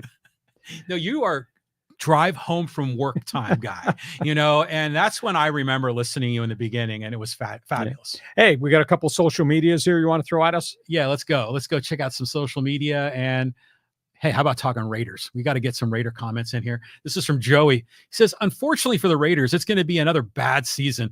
I predict 7-10 at best. We have no quarterback. Hopefully, I think that's Mark Davis, doesn't fire Antonio Pierce before we get a good quarterback. We will see. It's so hard being a Raider fan. Joey, I'll agree with bits and pieces. I mean, Minshew can play. Now, they think they've really upgraded their offensive line, which has been a sieve. It's been a leaky part of their roster the last couple of years. So let's see if they can protect him. My question is, who's going to run the ball? I mean, they do have Zamir White, second-year kid out of Georgia, who was a power back, who had some big runs at the end of last season. But can he actually replace Josh Jacobs, who went to Green Bay? That's a question. Love the core of wide receivers. Love the tight ends. I do think offensively with Luke Getsy, they're going to move the football. Defensively, Christian Wilkins' arrival just makes that front much better. I think if the front is better, that allows the linebackers to do a lot of stuff. I like Diablo and the linebacking core with Spillane, etc. Secondary to me has got to answer some questions. I do like Nate Hobbs, but he has a lot of injury issues. It's just going to take some time. But I think Wilkins is a big difference maker. And if they can run the ball, if Zamir White can be a power back, then that's going to make Minshew better because you're going to have to respect the run some. But if Minshew has to throw it 48 times a game, he'll make some throws and he'll throw some picks and fumble the ball too. Brock Bowers is one of the tight ends, right? Yeah, the kid from Georgia. Yeah, he's hella good. And Mike Mayers second-year tight end, Notre Dame, kind of an unsung guy. I think he's really good. So you got those two, and then you got the superstar in Devontae Adams, and you got the expatriate who really had a good season last year, Jacoby Myers. I mean, that's 4 quality guys. They couldn't keep Jacobs because of salary cap issues, but that if you had Jacobs there, man, that's a great group to put around the quarterback. So Doesn't Jacoby Myers sounds like a law firm, doesn't it? yeah, that or somebody that sells drugs. I don't know. I know, but I just want to bring back the mystique of Raider Nation, and having these really powerful personalities on the team. I long for those days. Well, you got one, Max Crosby. He's a hell of a guy. Yeah, he turned himself into a hell of a player, and he is a hell of a personality too. Right on. I told you the story about him in Eastern Michigan and what he did for his alma mater. Oh yeah, yeah. With donating $1 million and then showing up at the press conference and stealing a press conference from everybody and just putting on a great show. And that's a self-developed guy who made himself out of something. When he was in college, he had all types of issues with substance abuse and, family issues. And he's become a citizen. He's become a great player. So thumbs up to Mad Max. He's become a citizen. Yeah. Okay. Can't say that very often about anything related to the Raiders. Okay. We got to get some Kaepernick comments in here. So let's go to this one. This is from Hurtado. He says, Kaepernick is a cancer in the locker room. At 38, he's not a viable option for backup quarterback. If you bring him in as an assistant coach, there are a couple of things that happen. Number one, you run the risk of him spreading his hate and disrupting the locker room. Number two, it's a slap in the face to all the hardworking individuals who have been grinding for that opportunity. Well, he's not coming as a player. He's been away from it for 7 years. If he had accepted the offer in February, right after Harbaugh got hired, he'd be in here as a consultant or as an intern. He's not going to be the offensive coordinator. But, you may be in grudge mode about the whole flag situation. I was till I found out a lot more about Kaepernick. But at the end of the day, he's an intellect. At the end of the day, he is a leader. And he was a really good player before he got hurt. And the reason his production eroded was he was playing with a shoulder injury. He eventually wound up having surgery.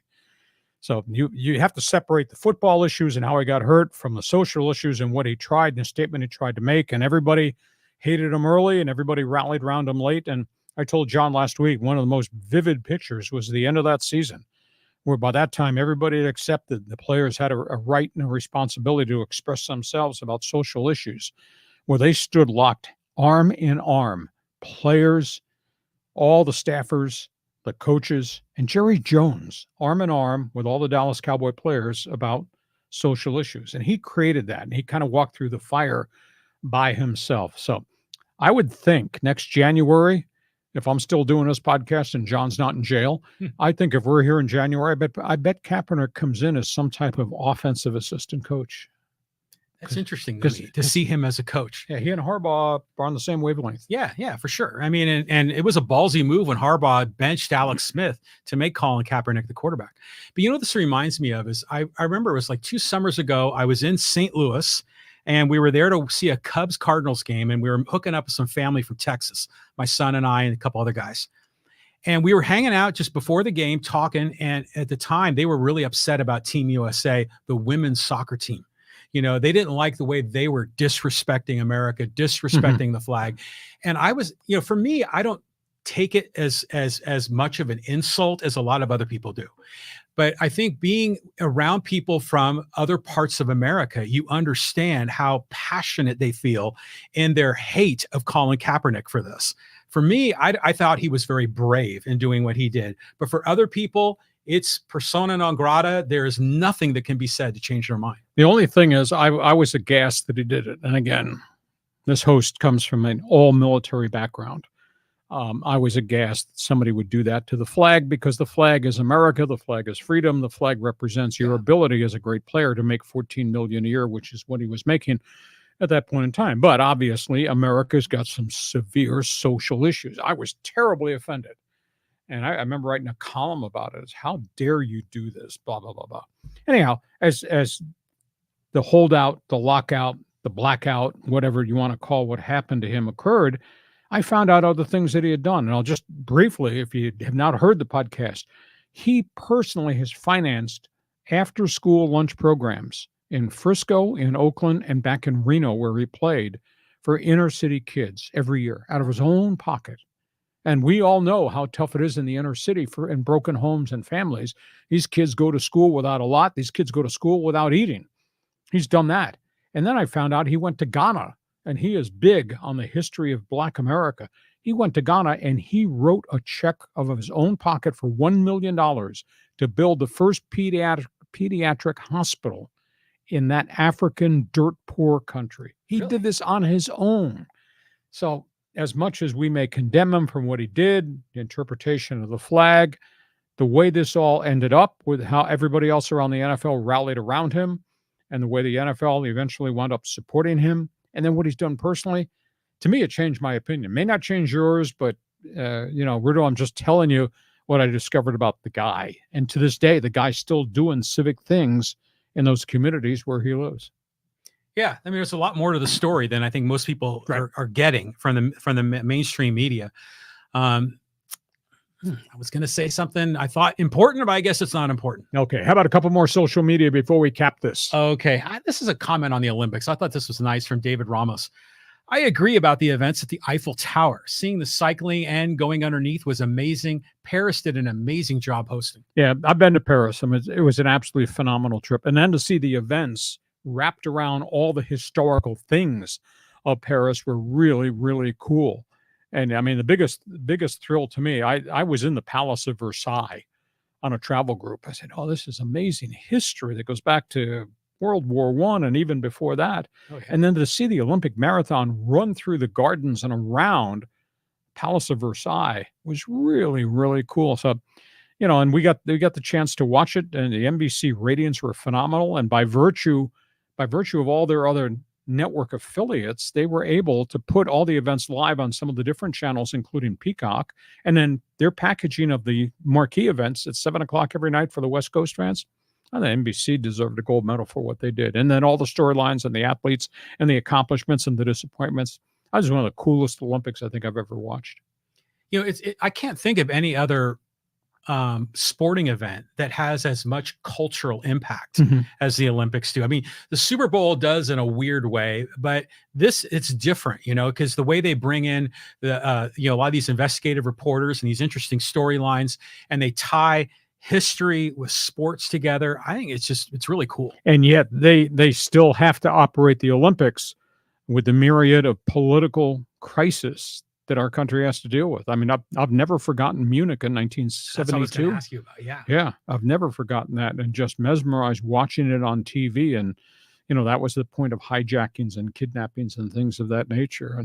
And unfortunately, this situation here with Ukraine and Russia, that's front and center. And you've got all the civil unrest in Africa and Haiti and, some of the Central American countries. It's tough, and because it is a truly global sport, but there's some spillover globally. It's what's happening to these athletes in the countries. I mean, the two medal winners from Ukraine who had to flee from their cities because Kiev was getting bombed and their buildings and their houses were destroyed, and trained. And then they went and got gold medals in the Olympics as, quote, refugees. Now they're going back to Kiev. I mean, that's a phenomenal story of accomplishment. And that's part and parcel what the Olympics can be, because it is a, quote, global sport. Yeah. I mean, it's just fabulous. Everything about the Olympics is great. Hey, how about we roll the clock back to 1980? And the Olympics were in Moscow. And I remember Jimmy Carter said, we're not sending American athletes. Mm-hmm. Did you agree or disagree with that?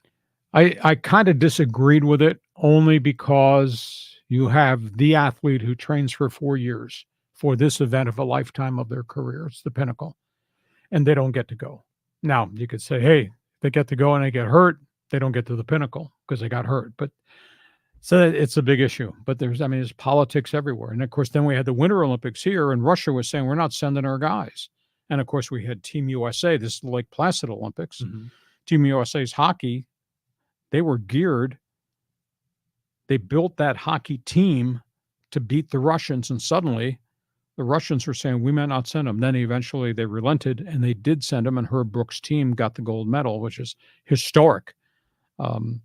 So if you like sports movies, if you like hockey movies, find it, watch it. Miracle. It's the Herb Brooks story about Team USA and what those guys did. So But politics, unfortunately, has always been entwined, and drug cheating and what goes on in the Soviet Union, what's gone on in China. And that's why drug testing has been ramped up so much to try to stop the cheaters. But politics are still, it's as big an issue as the actual events are. Yeah, for sure. And I remember the Munich thing. I was only 7 years old, but I remember, a little bit of that. The thing I was just thinking about Lake Placid, and I remember how they built up that city and the arena was really neat. But then I remember reading one time that I guess they had the Winter Olympics in Squaw. Well, so I'm thinking Squaw Valley in California, didn't they? Squaw Valley is Idaho, isn't it? I thought it was near Tahoe. Might be. On geography, it's a little gray area there. But yeah, the Squaw Valley, that was back in the 60s, I believe. Yeah, exactly. And they had the Olympics in Lake Placid, I want to say in 1932, maybe. They had the Winter Olympics there too. But then they built up new venues. I've been to Lake Placid. I've been to that arena, which is kind of cool. It's really old. And I went to the ski lift. I went on the top of the mountains where the actual ski lift is, ski jump. It's really cool looking down into the valley. And you think about ABC and White Roller Sports and all that stuff. It's kind of where really is neat. Lake Placid? Is it like near Syracuse or Buffalo? It's northwest of Albany. You got Syracuse, Albany on the New York State Thruway. Lake Placid is kind of in between both of them. If you had a triangle, Lake Placid would be in the northern Adirondacks. That's kind of close to your old stomping grounds. It's close to I worked in Utica, and my cottage is up in the Adirondacks. You do not want to be there unless you're a winter enthusiast after October 15th. Okay. All good. All right. Hey, listen, we hope you've enjoyed this long, extended segment of Hacksaw's Headlines. We apologize because I won't shut my mouth and he keeps talking. Hope you've enjoyed all the content because we try to do something really different. We're here Mondays at 1 p.m. with bonus coverage. We're here Thursdays. The podcast is brought to you by DIXIELINE Lumber and Home Centers. We want you to share, tell everybody what we're doing. We want you to subscribe. You'll get all the alerts for the YouTube channel. Check my website, join Hacksaw's Insiders Group. And when we're done and we say goodbye on this podcast, I want you to go right to X, to Twitter, and make sure you become a follower at Hacksaw1090. Hit the follow button. John, take a deep breath. We'll talk more NFL football, final weekend preseason. We definitely will talk pennant race baseball when we're back here on Thursday. For sure. And, I just checked on Twitter. You have like 9,800 and something followers. So you're really close to 10,000. We're trying to get to 10,000. Push us over the top. Hey, thanks for being part of our podcast. Hope you enjoy the wide variety. Thank you for participating in Fans Forum. Tell a friend. We'll see you come Thursday on Hacksaw's Headlines.